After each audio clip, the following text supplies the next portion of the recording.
Jadi seperti itu sih untuk Q2. Lalu mungkin ada satu lagi yang menarik itu sektor consumer sebenarnya. Karena sektor consumer ini kan ketika harga komoditas turun, maka COGS dari perusahaan komoditas itu juga ikut turun. Nah, padahal mereka sudah menaikkan harga jual gitu ya. Misalnya contoh beberapa perusahaan seperti Indofood yang memang harga gandumnya sudah naik lebih tinggi dari sebelumnya, maka mereka harus menaikkan harga jual. Tapi masalahnya harga gandum yang naik misalnya let's say 30-40%, harga jual Indomie itu cuma naik 10-20% misalnya. Nah, itu yang menyebabkan maka ibaratnya dengan harga komoditas yang turun diharapkan gross profit margin mereka naik lebih tinggi ditambah inflasi yang turun menyebabkan increase di purchasing power. Jadi itulah kenapa beberapa sektor ini menurut saya menarik untuk tahun ini. Bahkan 2Q23 sampai akhir tahun. Gitu sih. Baik, teman-teman semua tadi udah di-share kira-kira sektornya yang menarik. Itu ada ya, Ibu, kemudian juga Fed udah mulai fokus ya, diproyeksikan ya terminal rate-nya di tahun ini, bahkan di semester 2 ya, itu mungkin udah mulai berhenti nih untuk naikin suku bunga ya. Nanti kita akan lihat Fed itu akan cut rate di berapa hopefully ya di semester 2 tuh Fed udah mulai cut the rate ya. Kayak Ya, kemudian juga betul. tadi dapat katalis positif juga di sektor properti terkait dengan Fed yang mulai udah dovish ya, karena pastinya suku bunga akan mulai turun, di US turun, bahkan di Indonesia juga akhirnya tuh nanti akan turun ya mengikuti Bank Sentral Amerika Serikat. Terus kemudian juga ada sektor consumer tadi ya, juga menarik ya, di tengah Ya. yang harganya udah mulai turun juga. Itu juga menarik, di mana berapa emiten itu udah naikin mereka punya average selling price-nya. Iya, betul. Jadi secara fundamental tadi juga udah dibahas, secara teknikal juga teman-teman. Mungkin buat teman-teman yang mau cari, tadi kan ada beberapa tuh saham yang udah ini disclaimer on juga ya teman-teman. Jadi perhatikan preferensi teman-teman dan juga perhatikan trading plan yang udah teman-teman buat, bahkan teman-teman bisa research sendiri sahamnya itu seperti apa, emitennya seperti apa. Karena tadi udah di-mention juga cara lihat, tadi udah di spill juga terkait dengan cara menganalisis secara teknikalnya. Tadi untuk let's say tadi udah dibahas terkait dengan DLN misalnya, itu kan kalau kita lihat itu udah untuk double bottom ya, jadi ada potensi kalau misalnya hari ini close di atas 70 itu ada potensi ya, kira-kira seperti itu ya Kak Arif. Betul. Mau lihat caranya seperti apa di aplikasi Ajaib Sekuritas, teman-teman tinggal ke menu ya, menu cari aset ya teman-teman cari di menu aset. Mungkin teman-teman mau cari tadi contohnya ada saham MDLN ya di sektor properti misalnya, kemudian teman-teman dapat sahamnya apa, kemudian di sini teman-teman langsung bisa akses ya terkait dengan advance charting kita.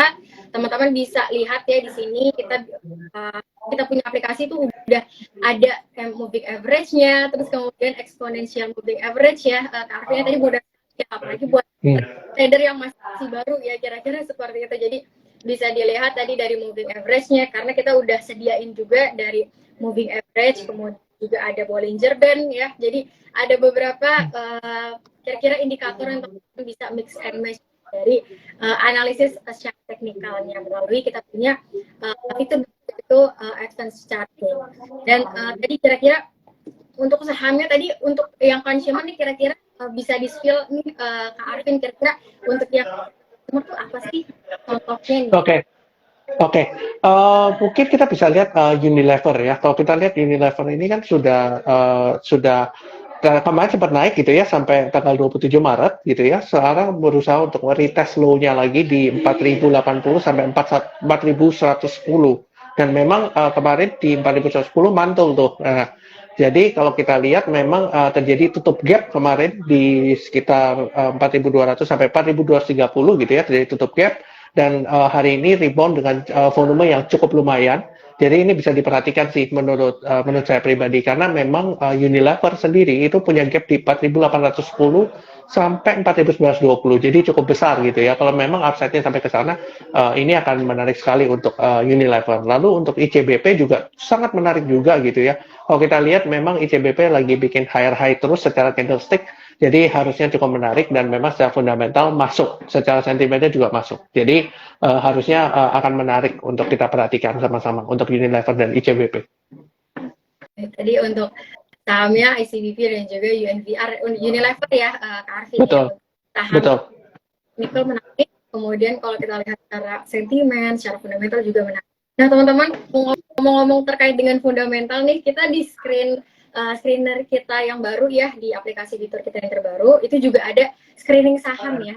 Jadi di sini teman-teman bisa lihat nih, teman-teman lihat secara fundamental ya, kira-kira dari sahamnya tuh performanya seperti apa, ini bisa dilihat dari screener kita di bagian beranda ya teman-teman. Ini teman-teman, sorry, di bagian market ya, yang teman-teman bisa lihat di sini strategi saham populer.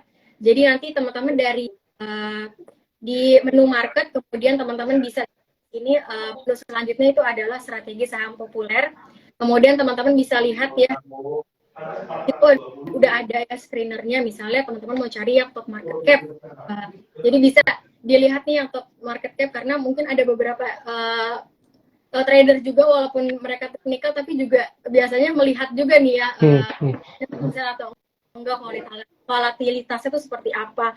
Kemudian juga ada yang mungkin teman-teman mau lihat dari return on equity-nya, ya, lihat nih yang paling besar yang mana, itu kita juga di aplikasi kita itu udah bisa screening ya, kira-kira ROE yang terbesar yang mana, ROA yang terbesar yang mana, NPM ya, net profit ini yang besar yang mana. Tinggal teman-teman itu harus samain ya dengan sektor yang sama, karena pastinya net profit margin, kemudian juga beberapa ini itu harus disamain sama, karena penilaiannya tuh jika teman-teman mix and match sama lain itu bisa berbeda ya sudut pandang ya teman-teman. Jadi teman-teman harus menyesuaikan dengan sektor yang sama untuk menilai tadi rasio profitabilitas, rasio pasar ya teman-teman. Kemudian juga kalau PBV juga ini udah ada juga rasio pasar, jadi nggak cuma rasio keuangan secara profitabilitas saja, tapi ada juga rasio pasar. Contohnya di sini ada PBV, kemudian juga ada PE ya di sini. Jadi teman-teman bisa lihat dari kira-kira untuk PBV dan PE-nya itu apakah lebih tinggi atau lebih rendah dari rasio PE di 5 tahun terakhir ya. Jadi biasanya kita lihatnya kan PE dalam 5 tahun terakhir nih, untuk secara lihat historicalnya ini saham under value atau over value.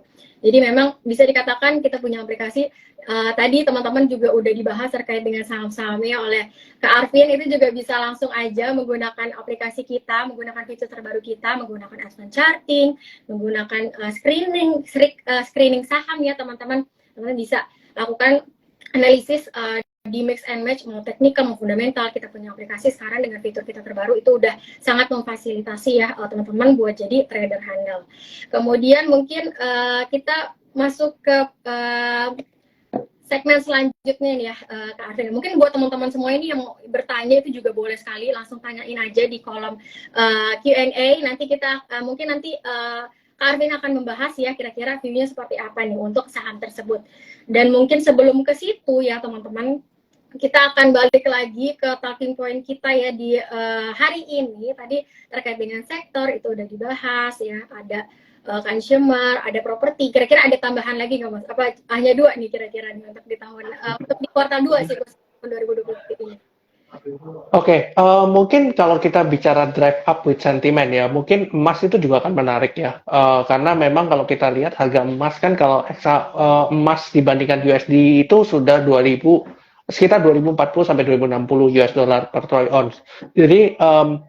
Jadi cukup menarik gitu ya untuk USD gold ini sendiri, karena pertimbangannya adalah ekonomi makronya itu akan kemungkinan Amerika akan resesi gitu ya. Kalau kita lihat dari ekonominya kan juga sudah banyak sekali yang bermasalah dari Silicon Valley Bank dan sebagainya. Jadi ada potensi bahwa Amerika akan resesi yang menyebabkan orang akan beralih ke safe haven asset. Ditambah lagi dengan central bank yang terus mengakumulasi emas. Kalau kita lihat beberapa bulan terakhir itu central bank pada mengakumulasi emas, mau dari China, Rusia, Singapura, itu semuanya juga lagi mengakumulasi emas. Nah, emas ini adalah komoditi yang tidak tergantikan. Jadi dia ibaratnya ya udah supply-nya ya segitu. Nah, jadi itu akan mendrive up prices juga. Jadi akan ada sentimen ke arah sana. Jadi bisa melihat emiten-emiten yang berkaitan dengan emas. Tapi sayangnya di Indonesia sendiri tidak ada emiten yang emasnya murni sekali. Jadi dia ngerjain benar-benar emas itu tidak ada. Jadi kita harus menggunakan valuasi yang sedikit berbeda dibandingkan dengan emiten emas lainnya. Jadi kita harus ngerti bahwa oke, misalnya contoh seperti MDKA, mereka juga punya MDK battery, ada nikelnya. Lalu contohnya Antam itu juga masih ada nikelnya juga. Lalu kita bilang BRMS itu juga masih ada emasnya, ada tembaganya juga. Jadi valuasinya agak sedikit berbeda. Jadi mungkin bisa drive up with sentimen yang terjadi aja mengenai resesi dan sebagainya. Jadi menurut saya itu akan menarik juga untuk kita perhatikan sama-sama.